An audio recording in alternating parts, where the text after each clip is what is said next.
Hey guys, today in this month's Disney Rewind, we're going to be talking about Thor, released back in 2011.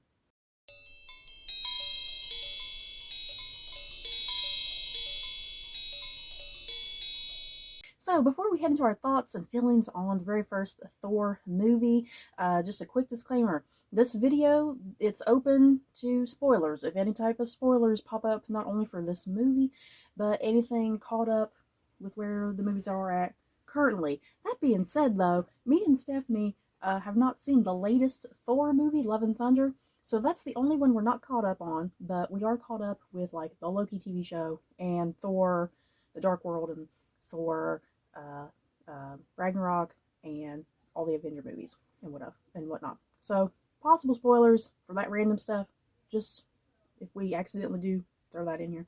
But yeah, we are talking about Thor 1. Stephanie, how do you feel about Thor 1? One of the better introductory movies in the Marvel universe. I enjoy it. Love it. Love the characters. Mm-hmm. Yeah, a lot of people hate on this first Thor movie. I don't know why. I find it to be probably the best of the Thor movies. I like all the Thor movies, but this one just has a special place. I don't know why. It was our first Marvel movie, technically. If you think about it, maybe that's why it's so special, because it was technically our first Marvel movie, because Captain America was coming out not too long after this movie, and then that's when, because I think Avengers was already announced, and so we had been seeing like the trailers and stuff for Thor, and we were like, maybe we need to go watch Thor and get caught up with all the Marvel movies and whatnot. So yeah, Thor was our first place that we started off with before we went back and watched like Iron Man and stuff. Well, I think this movie, when we saw the trailers, it was also that the subject matter, it was mythology, mm-hmm. Mm-hmm. Yeah, it wasn't necessarily, to me, it wasn't Marvel. It was just, oh, well, that looks interesting because of the plot, the mythology. Not because it was Marvel. But yeah, because a big thing for me, we didn't know nothing about the big Marvel thing for me, because I'm always on the internet looking at nerdy stuff, and big thing for me, because people were already going on and on about the Marvel Cinematic Universe and Avengers was coming. I was like, it sounds like Avengers is going to be a big deal. We need to start watching all these random movies, because I didn't really have any interest in Thor initially, because I was looking more forward to Captain America, because I think Captain America at that time had already had a trailer, and Captain America looked more up my alley since I had the historical fiction angle to it, because I wasn't quite sure how to feel about Thor at first, because I was like, oh my god, this looks stupid, and I was like, this Chris Hemsworth guy, I was like, I don't think he can act, and then boy were we blown away and mistaken, because I was really pleasantly surprised with Chris Hemsworth's performance in this first movie, because I don't know, because of just stereotyping. He looks like a big, hunky, blonde guy from Australia, and I think you just have this thing like, oh, he's probably an idiot, like he's a wrestler or something, because all these wrestlers do movies, and a lot of them are not that good of actors and whatnot. So I think I was thinking of that. Like, I think I thought he was a wrestler at first, because I think we went into the movie going, hey, is he a wrestler? that long blonde hair. Yeah, I seriously, I think I thought he was a wrestler at first, before I realized he was just some dude from Australia,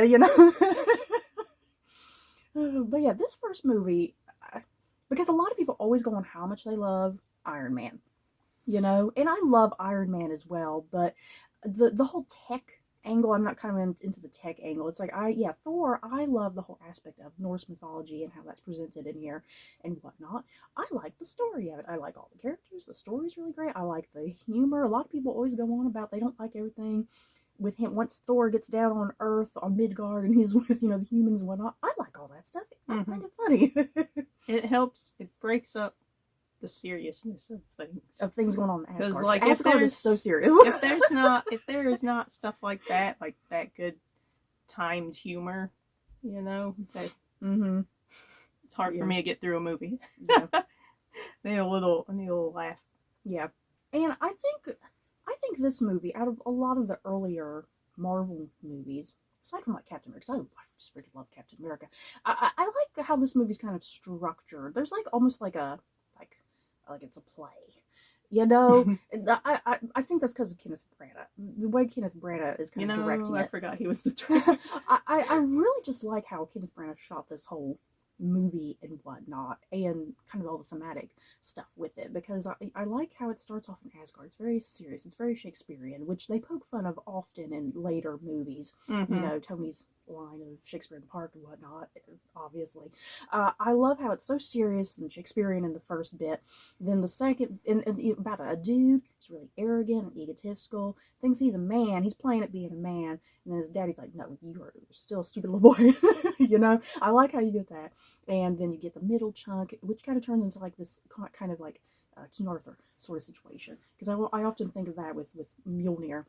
You know, because everybody's trying, it's like Excalibur, everyone's trying to pull Mjolnir from thing. It's not happening. Got to be worthy, you know. So I like how that old middle chunk is. And then I like the whole ending chunk once he finally realizes that he is worthy and that what true sacrifice means, what a true hero means, you know. So I like kind of that journey with the three structures, which is what a movie is supposed to. You're supposed to have 3 acts in a movie anyway. And when you don't, your movie's not going to, it's bad if your movie don't have 3 structures, you know. So yeah, I like how it's structured out. And I think Kenneth Branagh does a really good job of that. I sort of got into characters with Thor. How do you like Thor? The character of Thor. I like his development. Yeah, like you said, being arrogant and crap. And then it's nice to have, you know, his father, who's a king, isn't acting arrogant. Usually a king, too, will be arrogant. And then that's why the kids are arrogant, you know? Because you always hear that thing, if you have to sit and say to somebody, I am the king, you're not really a king. You know? So, yeah, I like his journey of soul searching.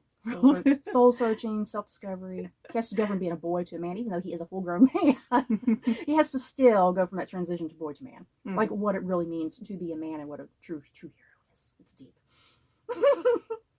Yeah, I like Thor a lot. And his character is so different in this first movie in some ways when you think about it. Because he's so serious in this, I feel like.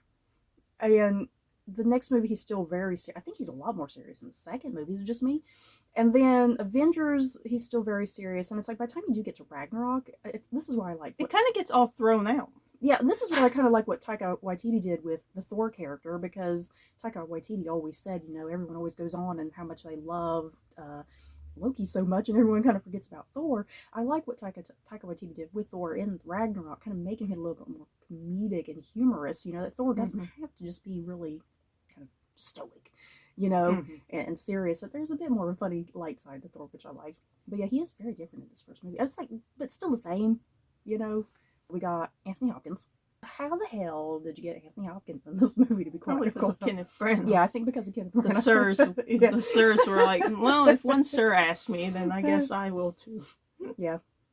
And maybe he too, like Kenneth Branagh probably pitched it to him like, you an acclaimed actor and it's Shakespeare. You know? It's probably how he worded it. Yeah.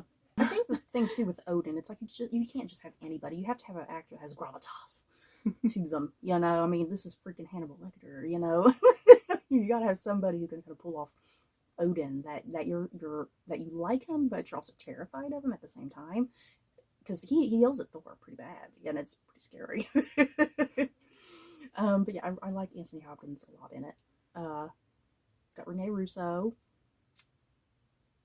I don't even know if I've ever seen Rene Russo in anything else other than Thor, to be quite honest. I know she's in stuff. I'm trying to think if I've ever seen her in anything else. Because I know you haven't, I definitely haven't. I think she was in stuff with Pierce Brosnan. She was in something with Pierce Brosnan or something. Was she in Bond Girl? I have no idea. Seriously. I don't want to think about Thor's mom being a Bond girl. I might be making that up. But yeah, I don't think I'd ever seen Rene Russo in anything. I like her in this, though. I think she's vastly underused. She is vastly underused in all the Thor movies. She's like in here for like 30 minutes. Yeah, I mean, it's terrible. And she's such a good character, too. Because she's like a witch. You know, she's a witch. And I didn't have time to expand on and that. I mean, there's a lot of stuff there with her relationship with Loki that I think could be explored. You know, I mean, it's kind of a shame because because you get the idea that Thor spent a lot of time with Odin. Loki with Frigga, you know. Loki was a mama's boy. Yeah. Speaking of Loki, we have Loki. Our favorite character, Loki. Everybody's favorite character is Loki. which I think is a problem in a Thor movie, which is why Taika Waititi did what he did in Ragnarok by kind of flipping things around a little bit. I don't know. Everybody loves Loki. Yeah, everyone loves Loki. Gotta give some love for Thor. Stephanie, your love of Loki. Explain. What? What do you love about Loki? I don't know. Everybody loves the underdog. Yeah. Troubled soul. Troubled. Loki is troubled. Once again, kind of going back to Kenneth Branagh's Shakespearean kind of roots and whatnot. You see that the most in Asgard, and you definitely see that the most with just how Loki is portrayed. He's very Machiavellian. He's very Richard III. Plus Iago from Othello. He's very Iago, very Richard III. The way he's plotting, scheming, all over the place. But it's like, the thing is, the more and more we watch this movie, and I kind of start piecing little things of how he's kind of mapping out what he's trying to do with like the Frost Giants and whatnot. It's like I kind of see better, because I think before I used to think, oh, he's just straight out totally evil, But then once you kind of sit and rewatch it over and over, you kind of see that he's kind of going back and forth with reason, Mm-hmm. that he just wants to be seen. Yeah, he just wants to be noticed and loved and noticed, because he is, when he's sitting there shouting up, I was doing everything for you, Father, he was doing it with intent for getting love and affection, essentially, but he was doing it in the wrong way by kind of being evil about it, and committed genocide on a whole planet, Mm-hmm. But yeah, he's a complicated villain. I like that. Yeah, the more and more you watch it, because I think if you watch it the first time, it's kind of like, oh, he's just straight out just doing everything villainously, but he does it all with reason once you kind of piece certain things together, and Tom Hiddleston does a lot with subtle expressions about how he's kind of doing things, And it's just weird to watch the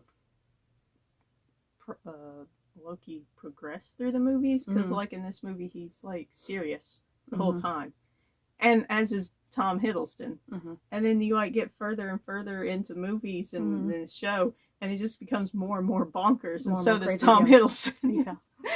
Because you look at Tom Hiddleston and you think he's not a funny guy. No, yeah. But you look at him, or you look at other roles that he's in, and you think to yourself, he's not a funny dude. But then here he is in Loki, and you're like, oh, well, I wasn't expecting that. Yeah, it's like by the time you get to the Loki TV show, he is just insane. And I love it's like you can tell Tom Hiddleston just having a blast. Mm-hmm. He loves the character. It's like Johnny Depp. Johnny Depp freaking loves playing Jack Sparrow. Yeah. It's the same with Tom Hiddleston playing Loki. He freaking loves playing Loki. I'll always play him. Yeah, if he can play him until he's in his 90s, he will. He'll show up as an old variant. Old man Loki. We'll get like, how Hugh Jackman did Logan. We'll get like Loki like that. Yeah. Okay, let's move on from Loki. Seriously, I can sit here for a couple hours just psychoanalyzing Loki. You guys, I'm not joking. Please don't. I could literally sit here. So let's move on from Loki. It's hard to. Who else is in this cast? We have Lady Sif in the Warriors 3. We're just like doing a really random order. I know, because I kind of forgot about Natalie Portman. Anyway, Lady Sif in the Warriors 3. Like Renee Russo, vastly underused characters. That continues into the second movie, and then they're all just brutally murdered off in the third movie for no goddamn reason. And then where's Lady Sif? We have no idea, you guys. I'm still hoping and crossing my fingers that she'll just randomly pop up in Loki somewhere. Not as just a figment of his imagination. Didn't she? Well, she was like a figment of his imagination, that one sequence or whatever. Remember? Mm-hmm. That's all she was. I love Lady Sif and the Warriors 3. They are hilarious. It's like you need that comedic, because everything else is so serious, and you kind of need that. You need that group to kind of break it up and give that levity. Who's your favorite out of Lady Sif and the Warriors 3? Oh, Josh Dallas's character, who then is Zachary Levi's character. Yeah. Fandral. Yeah. Fandral, because he has that kind of Robin Hood. He's like a he's like hilarious version of Robin Robin Hood. Hood. When he does turn to Zachary Levi, he's like a live action Flynn Rider, yeah. So maybe that's probably why I like him. His the way he talks. Yeah. It's the way he talks and does stuff. I like Lady Sif, obviously, because she's a lady and she's a badass. I like her. I wish they could just do so much more with Jamie Alexander. It's a shame, because she's so good in that role. And yeah, I think Fandral, I really like Fandral for some stupid reason. I really love Ray Stevenson, though. It's like, you got freaking Ray Stevenson. Use the man, people. My God. Stephanie, you need to watch Black Sails, because he plays Blackbeard in Black Sails, and he is freaking amazing. Anyway. Okay, so Lady Sif and Warriors 3. Okay, let's go back Natalie to... Portman. Let's go to the humans. Because wait, before we go to the humans, Heimdall. Everybody loves Idris Elba. Yes. Luther. Oh my god. You guys, I love Luther. And when Idris Elba was in this movie, because I believe Luther was already out before he was even in this movie, and I freaking love you're like, Luther. What is that? Idris Elba? I was like, Idris Elba. Luther? Yeah, I was like, Luther. I love Luther. I love Idris Elba. It's hard to tell because he had the big helmet on and stuff, and he's It's like his all voice. of a sudden like 8 feet tall, and you're like, wait. Idris Elba has such just a wonderful, smooth voice, deep, smooth voice. I can listen. I can just close my eyes, listen to him. He can read the dictionary. Well, he is on the Calm app. Is a Sponsor. I love Heimdall. Once again, kind of another character that's really underused. It's the case with all the Thor movies. Anybody who's in the background, if you're not Thor or Loki, you're kind of just pushed to the back, unfortunately. But I love Idris Elba in this. Humans. Natalie Portman. Yeah. How do you feel about Natalie Portman? Natalie Portman or Jane. Or Jane, yeah. She's good. Mm-hmm. Character. Mm-hmm. Once again, we have not seen Love and Thunder yet, but I know she's in it, taking over the mantle of Thor pretty much. But yeah. I guess I can say I like her in this movie. Mm-hmm. We're not to the other one. Dark World. Yeah. But I like her in here. I like Natalie Portman. I feel like I kind of have just a bad taste in my mouth with her because I feel like kind of then like when you get the Dark World and stuff, because then she kind of seemed a little bit pushy, like oh, I'm too good for these movies. You know, I always kind of got that feeling like, oh, I'm too good for these movies. I'm gonna Oscar winning. So is actress. Anthony Hopkins. Yeah, Anthony Hopkins is Oscar winning, and he wasn't bitching about the movie. But yeah, Jane. I do like Jane. Out of a lot of the lady love interest characters, I think she's probably my favorite. I think. Am I forgetting a lady? I feel like I'm forgetting a lady because there's Pepper. But I do like Jane. Yeah. They do kind of have. And I like the career path of. Yeah. And how we end up with Thor. Yeah. You know. I like that they make her like a really intelligent woman, strong-minded, strong-willed. You know, and Thor kind of comes down and he kind of breaks that a little bit for her, and she's like, "Oh, Thor, he's so cute." You know, but she still never loses sight of like, "Hey, I'm a smart, independent, intelligent woman. Shield who's coming in and taking all my stuff." You know, so I still kind of like that about her. Mm-hmm. And then we got Stellan Skarsgård. That's a mouthful right there. I love him. He's always great in everything. Mm-hmm. And yeah, plus he's Norwegian himself. Mm-hmm. So that's how he's like, hey, this guy sounds like Thor from like Norse mythology. What's up with that? You know? And then they bond later. Yeah. Darcy. People either love Darcy, hate Darcy. Where are you on the scale? I love Darcy. I'm kind of indifferent to Darcy, but I still like her. I can't remember. When she popped up in WandaVision, I was like, oh, yay, Darcy. Yeah, I like Darcy. I wasn't like, oh, no, Darcy. I like her in Thor, the Thor world, like the actress. I'm not sure about other stuff, but I like Darcy. I think her comedic timing is good. It fits with what's going on, because, I mean, you have these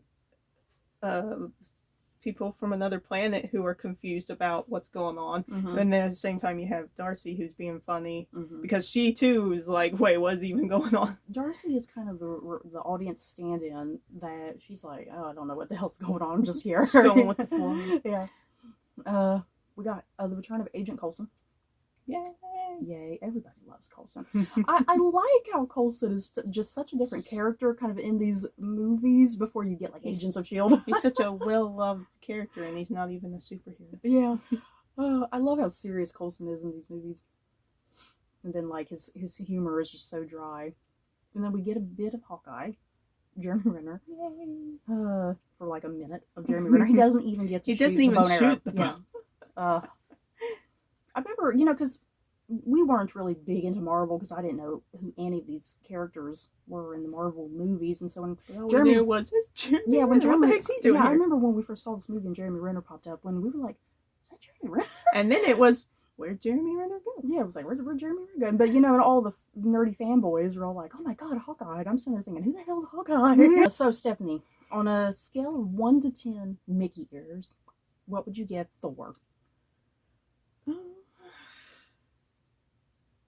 don't know. I can watch it all the time. Mm-hmm. I would say a 10. I go with a 9. I'll go with a 9. Yeah. This movie, a lot of people beg to differ, but I can easily rewatch this. I can just, if it's on TV randomly, any scene it's on, I'll just sit and just start watching it. Yeah. I think it's very rewatchable to me anyway. Yeah. And it's one of those movies that, like, you can practically quote. Oh, yeah. And yeah, like you said, you can just show up in the middle. Mm-hmm. And you don't need, because I can guarantee you the other, especially the next Thor movie, I can guarantee you, like, if I showed up in the middle of that one, I'd be like, crap, what the heck's going on? Yeah, what's going on again? Yeah. But this Thor, the first Thor is, like, it's very simple to watch. Mm-hmm. Makes it fun. Mm-hmm. You don't have to stress about it, like, what's going on. Yeah. Everything, the plot makes sense from beginning to end. So it's a nice movie to watch. Yeah. And just sit down. Yeah. Just a nice hero's journey type of story. So, you guys, that is it for this video. In the comments below, have you guys seen Thor? Hopefully you've seen it. Why are you watching this video if you've not seen it? Do you love Thor? Hate Thor? Where does it rank on the Thor movies? Just let us know down below. So that's it for this video. Don't forget to like, comment, and subscribe. And if you like this video, you may like these other videos. Bye, guys.